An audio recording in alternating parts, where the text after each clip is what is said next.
dad badan baa ku wareera qofka xiriirka ay la leeyihiin ama qofka markaa hor jooga ma ku jecel yahay mise kuma jecla.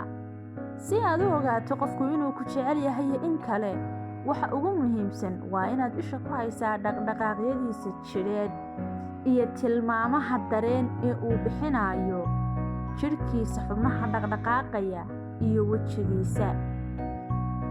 Qofka waxa laga akhristaa waxa uu ku fikirayo ama habka uu u fikirayo inta ugu badan marka la eego cilmiga nafsiga ah, jirkiisa iyo wejigiisa. Kuwaas ayaa ah muraayada ka falcelisa waxa gudaha ku jira. Haddaba astaamahan baa ugu muhiimsan. 1. Dhoolla caddayn. Qofka ku jecel waa mid mar walba kuu dhoolla caddeeya.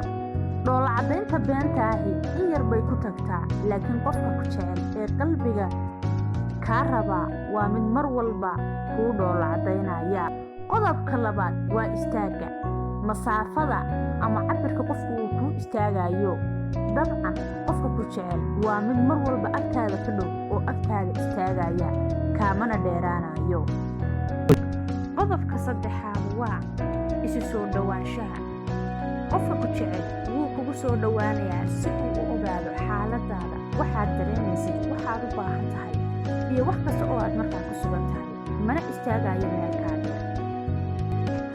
Qodobka ku xiga waa daryeel joogto ah.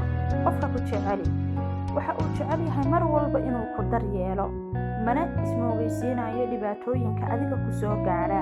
Waxa uu jecel yahay wax kasta inuu kaa ilaaliyo oo uu ku sameeyo wax kasta oo ku farxad geliya. Qodobka xiga waa ka warhaynta dadkaaga. Qofka ku jecel waxa uu ka warhayaa ehelkaaga iyo asxaabtaada, waxana uu la leeyahay xiriir joogto ah si uu adiga kuu farxad geliyo. Qodobka xiga waa dulka ogaanshaha. Xataa haddii uu kaa dheer yahay oo kaa maqan yahay, qofka ku jecel waa mid dusha kala socda xaaladaada mar walba una diyaar inuu ku caawiyo.